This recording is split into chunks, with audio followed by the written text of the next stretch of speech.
Baik Ibu Santi, mari Bapak Ibu kita bersatu di dalam doa. Bapa kami yang di surga, terpujilah Engkau di pagi hari yang indah ini. Bapa, kami bersatu di persekutuan Zoom Embun pagi dengan hati yang penuh bersyukur. Bapa, kami akan mendengarkan kebenaran firman-Mu yang akan disampaikan Bapak Pastor Paul Zhang. Bapa, kami memohon Engkau berikan kami petunjuk, hikmat, dan kekuatan melalui firman-Mu, sehingga kami menjadi pendengar dan pelaku firman-Mu, supaya kami hidup boleh seturut dengan kehendak-Mu. Bapa, kami berdoa untuk Bapak Paulus yang menyampaikan kebenaran firman-Mu. Engkau pakai lebih heran lagi di hadapan-Mu, sehingga banyak jiwa-jiwa baru yang dimenangkan. Terima kasih Bapa, inilah doa kami. Kami serahkan ke dalam tangan-Mu yang penuh kuasa. Di dalam nama Tuhan Yesus. Haleluya. Amin. Kami kembalikan Ibu Santi. Terima kasih Ibu Widayati. Ya, yang silahkan yang membaca terlebih dahulu dari 2 Samuel pasal 18 ayat 1 sampai 33, Ibu Putut.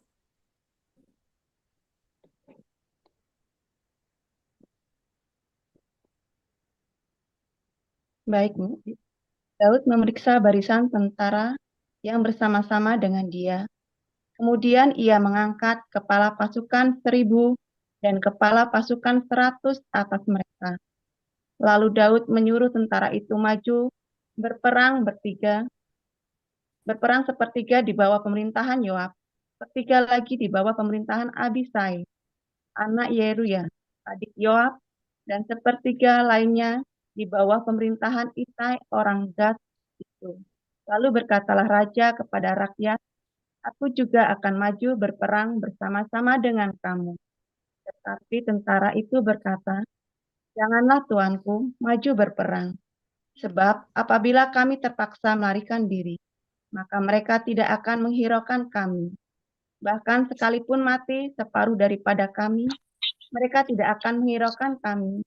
Tetapi tuanku sama harganya dengan 10.000 orang daripada kami. Sebab itu adalah lebih baik bahwa tuanku bersedia menolong kami dari kota. Kemudian berkatalah raja kepada mereka, apa yang kamu pandang baik akan kau perbuat. Lalu berdirilah raja di sisi pintu gerbang, dan seluruh tentara itu berjalan keluar beratus-ratus dan beribu-ribu. Dan raja memerintahkan kepada Yoab, Abisai, dan Itai, demikian perlakukanlah Absalom, orang muda itu dengan lunak, karena aku. Dan seluruh tentara mendengar ketika raja memberi perintah itu kepada semua kepala pasukan mengenai Absalom. Lalu tentara itu maju ke padang menyerang orang Israel, dan terjadilah pertempuran di hutan Efraim. Tentara Israel terpukul kalah di sana oleh orang-orang Daud. Dan pada hari itu terjadilah di sana pertumpahan darah yang dahsyat. 20.000 orang tewas. Kemudian pertempuran meluas dari sana meliputi seluruh daerah itu. Dan hutan itu memakan lebih banyak orang di antara tentara daripada yang dimakan pedang pada hari itu. Kebetulan Absalom bertemu dengan orang-orang Daud. Adapun Absalom menunggangi Bagal. Ketika Bagal itu lewat di bawah jalinan dahan-dahan pohon terbanting yang besar, tersangkutlah kepalanya pada pohon terbanting itu, langit dan bumi. Sedang Bagal yang dikendarinya berlari terus. Seseorang melihatnya lalu memberitahu Yoab, katanya, aku melihat Absalom tergantung pada pohon terbanting. Yoab berkata kepada orang yang beritahu kepada itu, apa?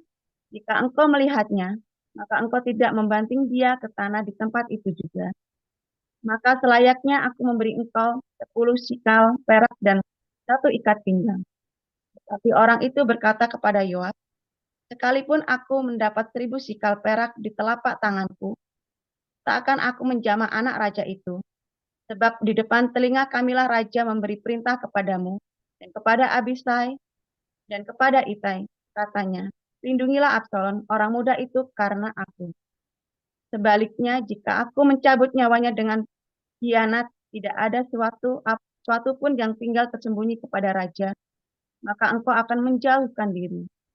Tetapi Yoab berkata, aku tidak membuang-buang waktu dengan kau seperti ini.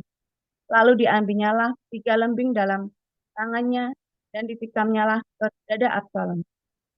Sedang ia masih hidup di tengah-tengah dahan pohon terbanting itu. Kemudian 10 bujang pembawa senjata Yoab mengelilingi Absalom lalu memukul dan membunuh dia.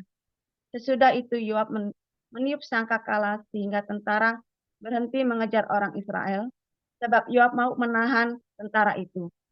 Lalu mereka mengambil mayat Absalom dan melemparkannya ke dalam lubang yang besar di hutan itu.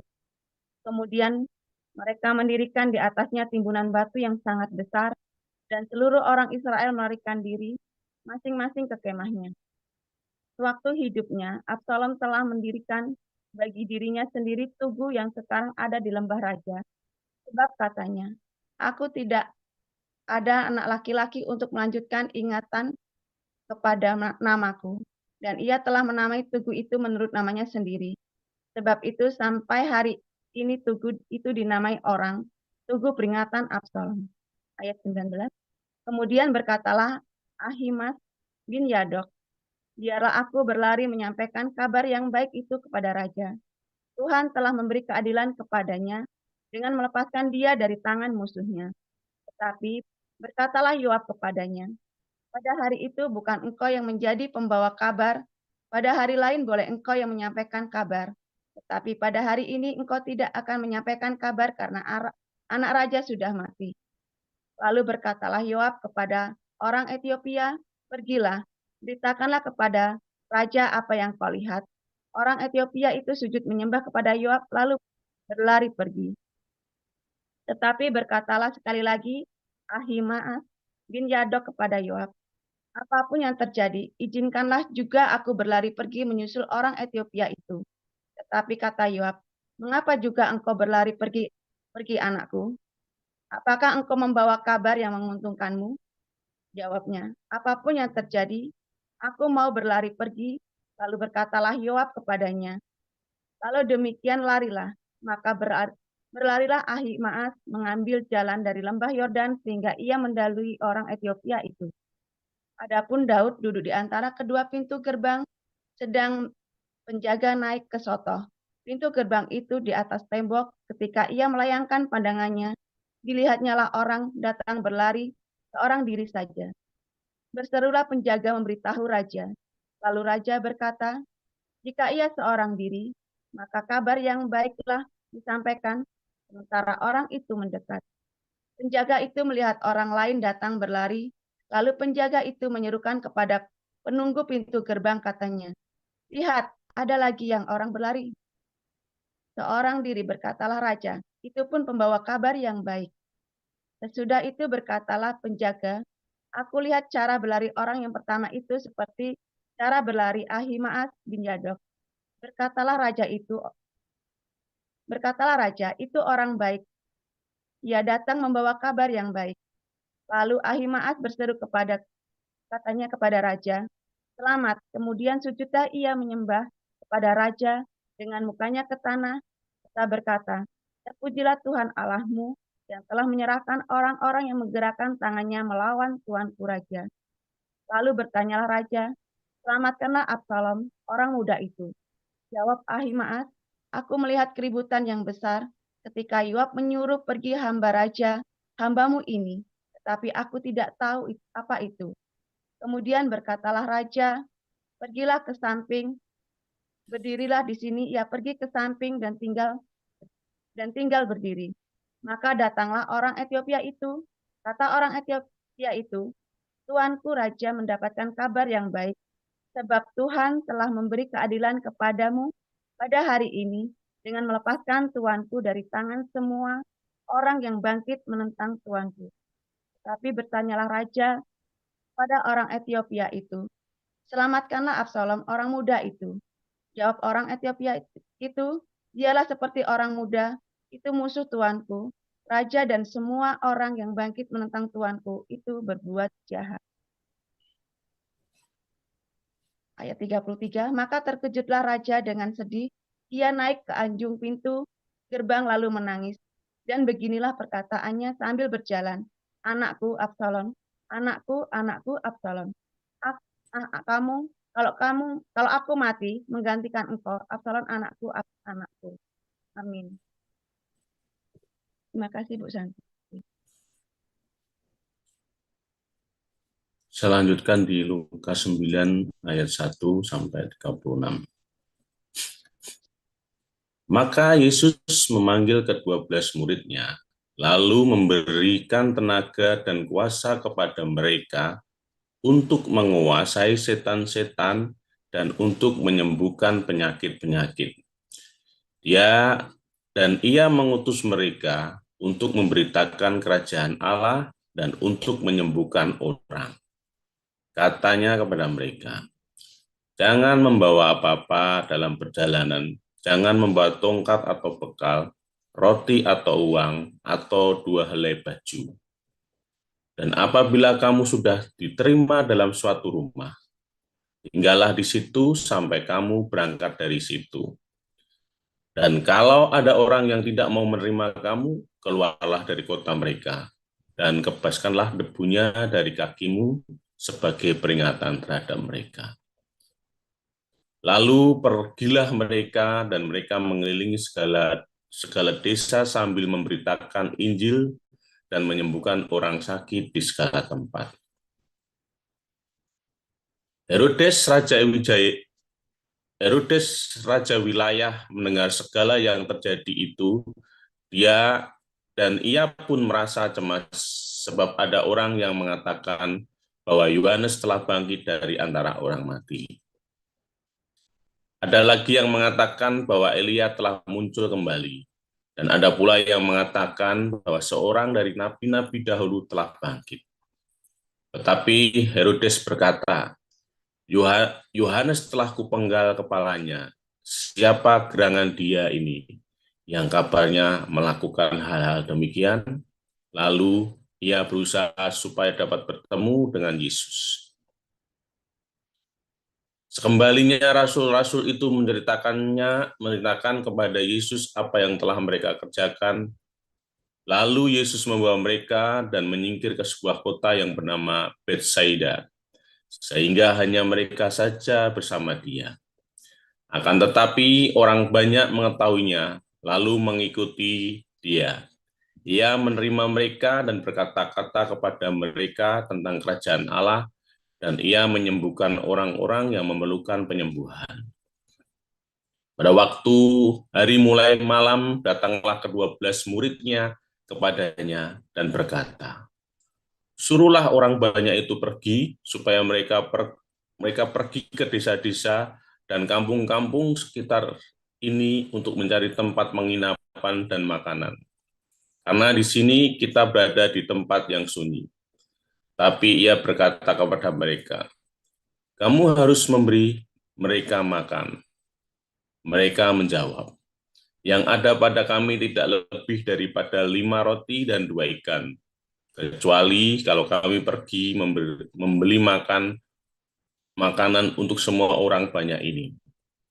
Sebab di situ ada kira-kira 5.000 orang laki-laki. Lalu ia berkata kepada murid-muridnya, suruhlah mereka duduk berkelompok-kelompok, kira-kira 50 orang sekelompok. Murid-murid melakukan dan menyuruh semua orang banyak itu duduk. Dan setelah ia mengambil 5 roti dan 2 ikan itu, ia mengadah ke langit, mengucap berkat, lalu memecah-mecahkan roti itu, dan memberikan kepada murid-muridnya, supaya dibagi-bagikan kepada banyak orang. Dan mereka semuanya makan sampai kenyang, kemudian dikumpulkan potongan-potongan roti yang sisanya sebanyak 12 bakul. Pada suatu kali ketika Yesus berdoa seorang diri, datanglah murid-muridnya kepadanya. Lalu ia bertanya kepada mereka, kata orang banyak, siapakah aku ini? Jawab mereka, Yohanes Pembaptis. Ada juga yang mengatakan, Elia. Ada juga yang mengatakan bahwa seorang dari nabi-nabi dahulu telah bangkit. Yesus bertanya kepada mereka, menurut kamu, siapakah aku ini? Jawab Petrus, Mesias dari Allah. Lalu Yesus melarang mereka dengan keras, supaya mereka jangan memberitahukan hal itu kepada siapapun. Dan Yesus berkata, Anak Manusia harus menanggung banyak penderitaan dan ditolak oleh tua-tua, imam-imam kepala, dan ahli-ahli Taurat, lalu dibunuh dan dibangkitkan pada hari ketiga. Katanya kepada mereka semua, setiap orang yang mau mengikut aku, ia harus menyangkal dirinya, memikul salib setiap hari, dan mengikut aku. Karena barang siapa mau menyelamatkan nyawanya, ia akan kehilangan nyawanya. Tetapi barang siapa kehilangan nyawanya karena aku, ia akan menyelamatkannya. Apa gunanya seorang memperoleh seluruh dunia, tetapi ia membinasakan atau merugikan diri sendiri? Sebab barang siapa malu karena aku dan karena perkataanku, Anak Manusia juga akan malu karena orang itu. Apabila ia datang kelak dalam kemuliaannya dan dalam kemuliaan Bapa dan malaikat-malaikat kudus. Aku berkata kepadamu, sesungguhnya di antara orang yang hadir di sini, ada yang tidak akan mati sebelum mereka melihat kerajaan Allah.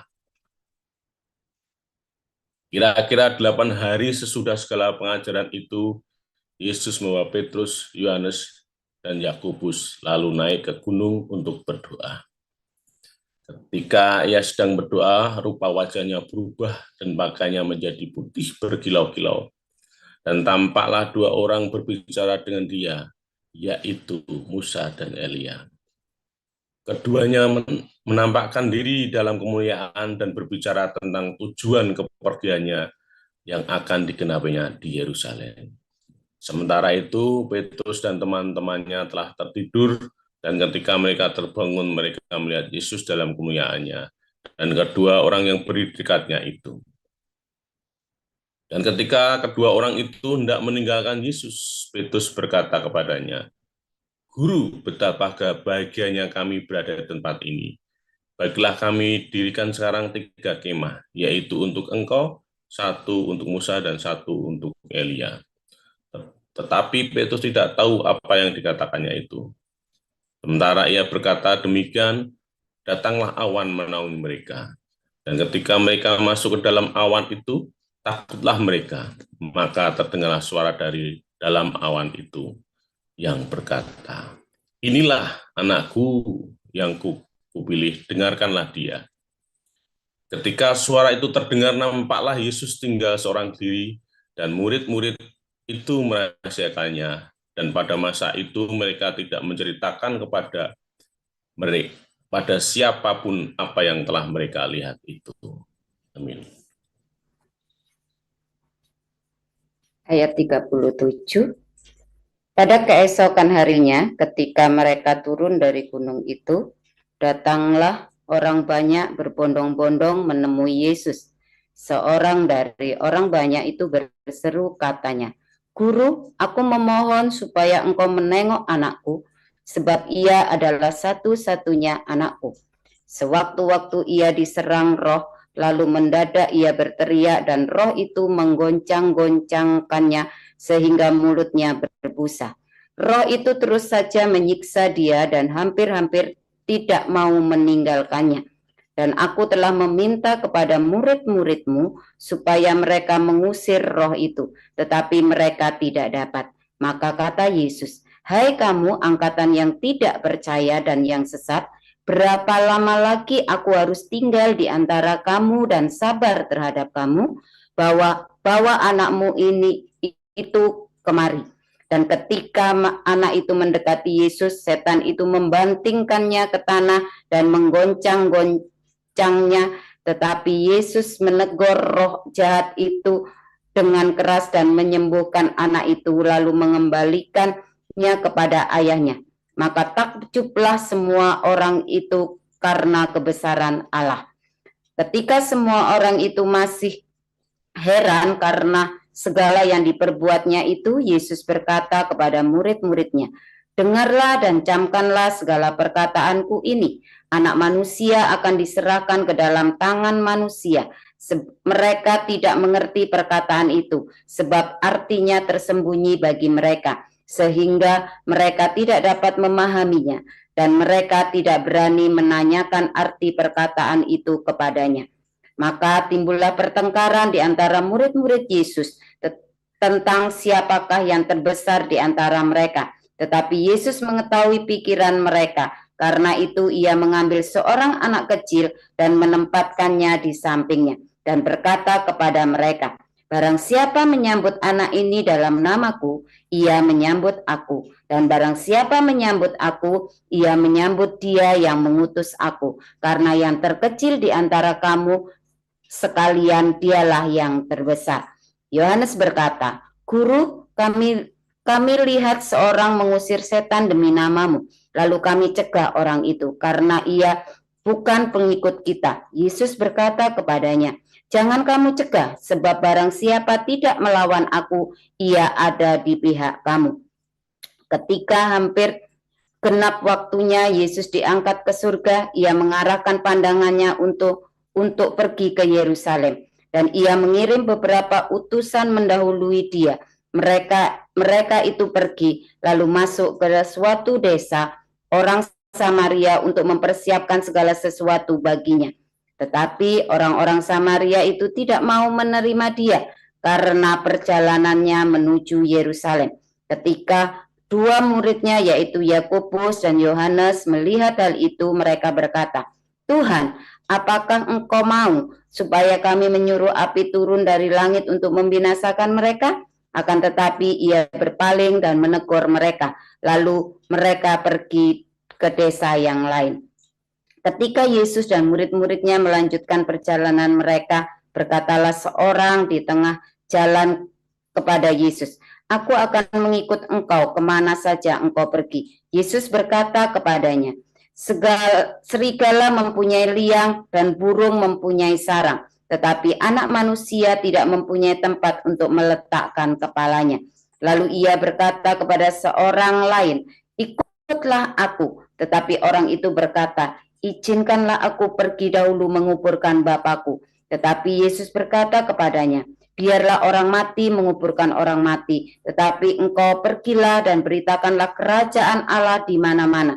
Dan seorang lain lagi berkata, aku akan mengikut engkau Tuhan, tetapi izinkanlah aku pamitan dahulu dengan keluargaku. Tetapi Yesus berkata, setiap orang yang siap untuk membaca tetapi menoleh ke belakang tidak layak untuk kerajaan Allah. Amin. Terima kasih para rektor, Ibu Rumiasi, Bu Putut, dan Pak Uragil. Ya, tibalah kita mendengarkan renungan firman Tuhan yang berjudul Hamba Tuhan yang Besar. Silakan Pak Pastor Fauzan.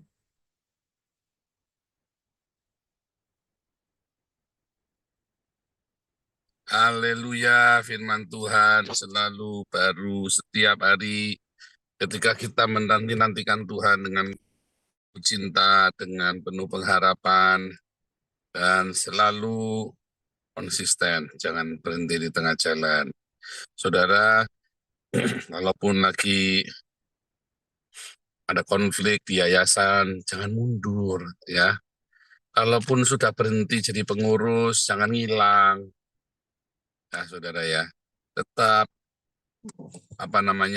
berbagi satu sama lain, tetap berkontribusi di dalam komunitas, tetap berguna bagi sesama, ya tetap menabur, ya apalagi kalau nabur ya tetap dong, ya. Tetap juga ya, jangan hilang pokoknya ya, jangan hilang, sebab kadang-kadang kita nggak menyadari ketika kita berkonflik, ya kita itu sebenarnya menjadi satu cermin. Konflik itu adalah cermin kita, saudara ya. Konflik itu adalah sebuah cermin, sehingga Anda bisa mengukur. Di dalam konflik, responmu itu ya, kamu bisa tahu sebenarnya kamu itu sudah lahir baru atau belum. Kedua, walaupun kamu sudah lahir baru, kamu ini metanoia atau enggak, saudara. Di dalam konflik, ya, siapapun yang merasa yang ingin mendominasi konflik itu, ya, siapapun yang berkonflik itu sebenarnya kalah, saudara. Saudara, waktu kita berkonflik dengan Galerwa, apakah saya menang, saudara? Enggak, saudara. Saya pun kalah, ya. Kita semua kalah, saudara, ketika berkonflik. Goblok, ya, saudara, ya. Ya, tetapi salah satu, ya, kita harus diam. Atau dua-duanya harusnya diam. Ya, ketika saya dengan Pak Putih berkonflik, kita dua-dua diam. Makanya jadi tetap baik, saudara. Suami istri kalau berkonflik, ya, saudara, jangan kamu sebarkan istrimu, kejelekan istrimu, atau suamimu ke seluruh dunia, saudara.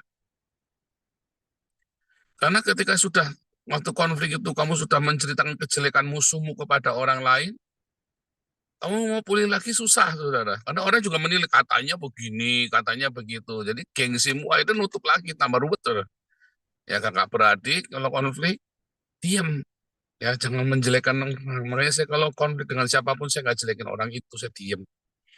Ya, kalau saya ceritakan, ya saya ceritakan ketika orang itu lagi bahas saya nih, tak kasih tahu nih. Nah, tetapi saya tidak menjadikan, nggak usah bongkar-bongkar kejelekannya orang lain.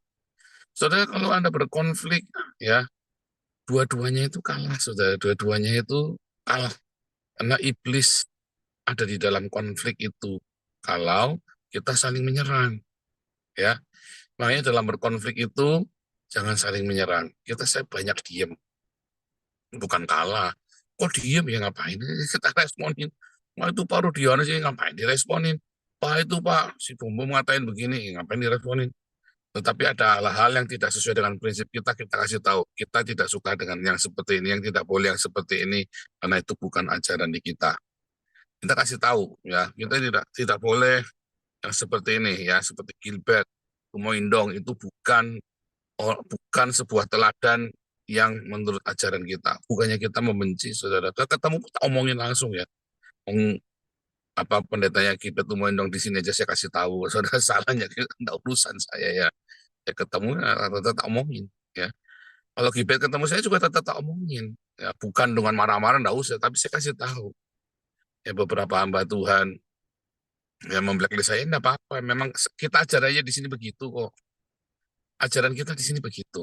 Ya, itu yang kita yakini bersama. Nah, tetapi yang paling penting di dalam konflik, ya, sebenarnya dua-duanya kalah kalau kita meresponi konflik itu dengan kemarahan, dengan kejengkelan.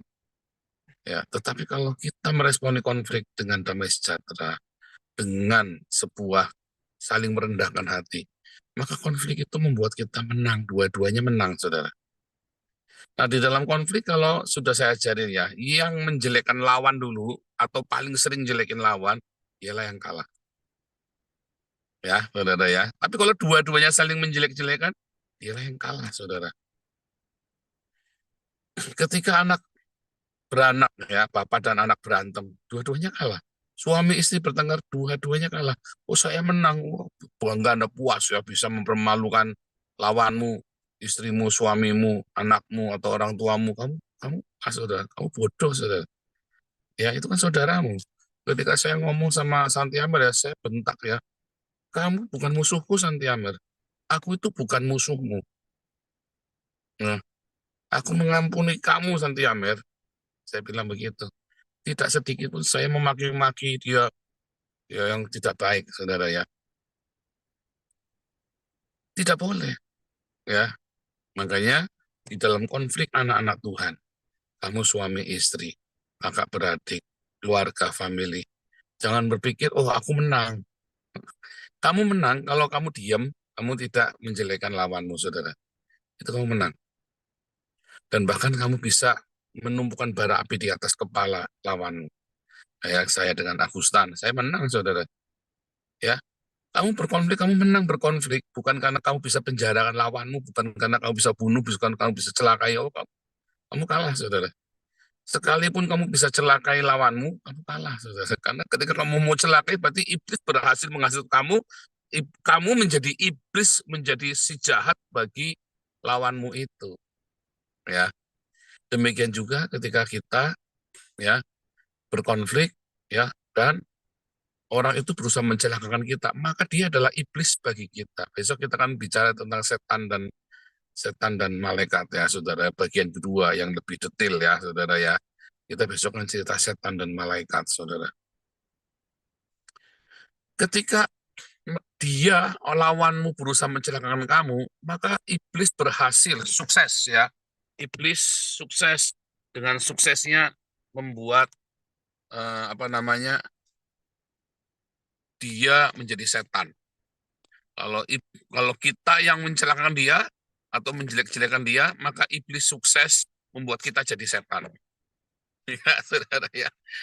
Besok ya kita belajar tentang malaikat dan setan sebenarnya ya di akhir zaman ini. Oh, hati-hati saudara ya. Hati-hati saudara. Kita akan belajar Wahyu 20 ya saudara ya. Kita akan belajar Wahyu 20. Nah, saudara, di antara kita bisa terjadi konflik. Ya.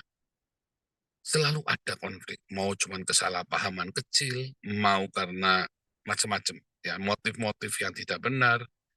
Apapun penyebab konflik itu, saudara, jangan sampai kita merasa lebih hebat daripada lawan kita. Sehingga kalau ada orang-orang ya yang menjelek-jelekan saya terus ya, rutin tiap hari, ya kita ngobrol, kita akan diberkati nanti. Beneran ya, saya baru dapat kabar baik ya, saudara. Hadiah tahun 2024, nanti Januari saya umumkan ya. Jadi rencananya kemungkinan besar saya semester depan nanti ke Amerika ya, sama mungkin dengan tim musik, mungkin sendiri ya, kita nggak tahu ya. Karena yang di sini kan kita baru mulai, tapi kita sudah mulai dapat undangan ya, kita akan bikin kios di Amerika dan di Australia. Mungkin juga saya tahun 2025 semester kedua saya mungkin akan ke Australia, saudara ya. Nah, doakan saja ya, kita akan benar-benar, saya kan serius, saudara, bukan buka cabang, bukan. Tapi bagaimana kita bisa membangkitkan ya semua ya, karena ini adalah menorah yang terakhir, perjalanan menorah yang terakhir sebelum ke Yerusalem, saudara.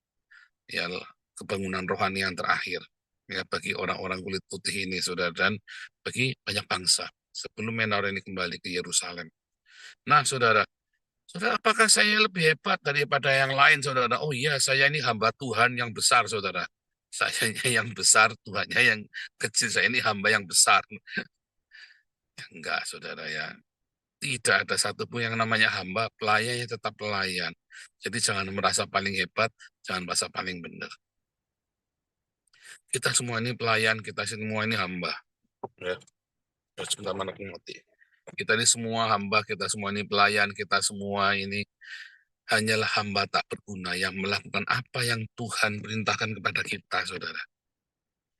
Jadi kalau kita berkonflik, ya, sekali konflik, 2 kali konflik, banyak konflik, kita harus belajar diam, saudara. Ya, makanya kita rubah semua ya, sistem pengurus. Bisa jadi karena pengurus kita, ya karena di awal ya, kita membangun kan kita banyak sekali tantangannya. Saya harus cari orang-orang yang berani. Orang-orang yang berani dan orang-orang yang dominan, saudara ya. Kalau enggak, kita kemarin udah dilalap habis oleh banyak orang, takut semua. Ya kita butuh orang kayak Bu Mantu, kayak Bu Lianti, yang berani nabrak, saudara ya. Yang berani tampil beda, orang-orang seperti, Pak Santiamer, ya kita butuh orang-orang seperti Pak Alex Buvivin, orang berani-berani yang berani tampil ketika saya lagi diburu orang. Tapi sekarang zamannya udah berubah. 4 tahun kemudian kita harus cari orang yang lemah lembut, orang yang belas asih, yang kayak Pak Dr. Yuwono ya. Kita cari orang-orang yang seperti Pak Dr. Ido ya, kita cari seperti orang Puria ya kan, yang lebih asertif, saudara. Nah, tapi kita juga butuh tenaga-tenaga profesional ya, kayak Bu Marjuni itu kan tenaga orang profesional ya kan, memang kerjaannya itu administrasi, memang profesional di bidangnya, saudara ya. Di samping itu kita ya kan kayak Marcel, Oscar kan alumni kita perlu didik anak-anak muda ini, saudara ya. Nanti Oscar, Marcel kita kirim ke Belanda, saudara, buat training langsung 3 bulan di sini sama saya, saudara ya, supaya untuk jadi biangnya di sana ya, di Indonesia. Oscar sama Marcel ya, nanti gantian, nanti si Oscar Iya, saudara, yang mau nyeponsorin lapor saya, yang mau nyeponsorin ya, bilang saya. Itu serius, saudara, kita mau didik bener ya. Oscar dan Mas ini kan alumni kita, saudara, anak-anak muda. Nah, balik lagi kita konflik. Namanya konflik itu selalu ada. Yang penting di dalam konflik itu jangan pernah merasa menang. Kamu menang, kamu kalah. Kamu merasa menang kalau kamu berhasil memberkati lawan konflikmu, saudara.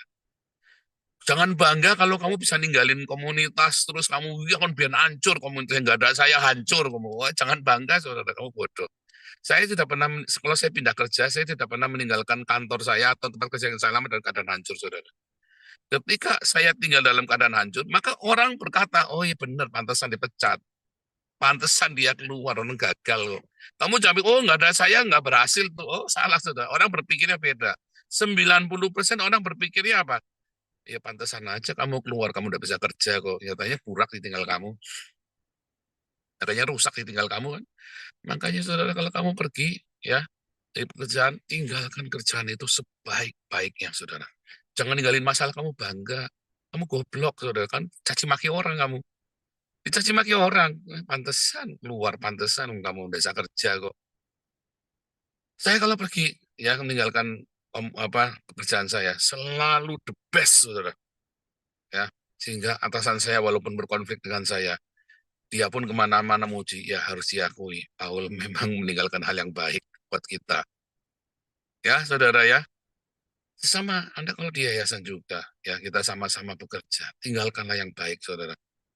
Ya kan sekalipun kamu jengkel, tapi tinggalkan yang baik, karena orang tahu, kamu tinggalkan sesuatu yang baik di situ. Kalau kamu meninggalkan yang buruk, pantesan aja kamu keluar, tidak baik kok. Orang kan berpikir demikian. Jadi jangan bangga kalau kamu berhasil merusak, ya, lawanmu atau komunitasmu yang lama, ya. Kamu jangan bangga, saudara. Justru saudara harus bangga ketika kamu berkonflik dan lawanmu kamu berkati mereka, saudara. Kan itu ajaran Tuhan kan. Ya kalau ada orang merasa lebih hebat dari kamu, ya enggak apa-apa kan. Kita underdog saja. Nggak usah tersinggung, nggak usah, oh itu merasa lebih hebat dari saya, biar memang dia hebat, saya mah cuma hamba. Dia kan hamba Tuhan yang besar, bukan Tuhannya besar, dia mah hamba besar dia. Kalau saya mah cuma hamba tak berguna. Ya kan? Sebab ketika kita merasa hebat, sebenarnya kita sudah mendapat upahnya, saudara. Tapi ketika bilang, saya ini hanya hamba tak berguna. Ya, sebab tanpa saya Tuhan bisa pakai orang lain. Disitulah kita mendapat upahnya, saudara. Bukan retorika, benar-benar. Jadi kalau ada orang menghina kita, kita juga nggak jengkel. Ada orang muji-muji kita, ya kita juga nggak gede kepala. Kenapa ya? Memang nggak ada berguna. Hanya tuh kita ini hanya hamba Tuhan.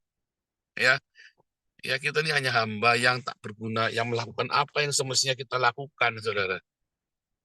Tetapi kalau kita merasa kita hebat, ya kita sudah mendapat upahnya. Demikian juga kalau kita, ya, dihina orang, ya gimana kita cuman hamba, itu saudara. Ya, jadi ada banyak sekali paradoks-paradoks dalam iman Kristen, saudara ya. Ya, satu, kalau kamu berkonflik, ya, berkatilah lawanmu, kamu menang. Kalau kamu berkonflik justru kamu mencelakan lawanmu atau kamu bangga, lawanmu hancur, kamu kalah. Karena kamu jadi iblis bagi dia, saudara. Ya, dua, kalau kamu berkonflik dengan komunitas, tinggalkanlah komunitas itu dalam keadaan baik. Jangan dibiarkan rusak. Sebab kalau kamu biarkan rusak, orang semua akan ngapain kamu. Pantesan aja kamu diusir, kamu udah bisa kerja kok. Tapi gara-gara kamu kan baik, walaupun kamu jengkel, tetap aku berikan yang terbaik. Berikan yang terbaik, karena aku melakukannya bukan untuk komunitas, aku melakukannya buat Tuhan. Ya, Tuhan buatan sare. Tapi orang yang lihat semua juga buatan sare, orang juga ngelihat, orang juga melihat, ya. Ini orang hebat ya, walaupun disakiti, tapi dia tetap bangun itu komunitasnya dengan segenap hati. Karena aku melakukannya untuk Tuhan. Ya, yang ketiga, saudara, ya, kita ini hanya hamba. Ingat-ingat kita ini hanya hamba. Kalau kita hanya hamba, maka ketika orang muji-muji kita, nggak usah bangga. Ya, karena kita hanya hamba. Kalau kita bangga, maka kita sudah dapat upahnya, ya sia-sia. Kalau orang menghina kita, nggak usah jengkel. Ya, karena memang kita ini cuma hamba. Ya, Tuhan Yesus memberkati. Haleluya.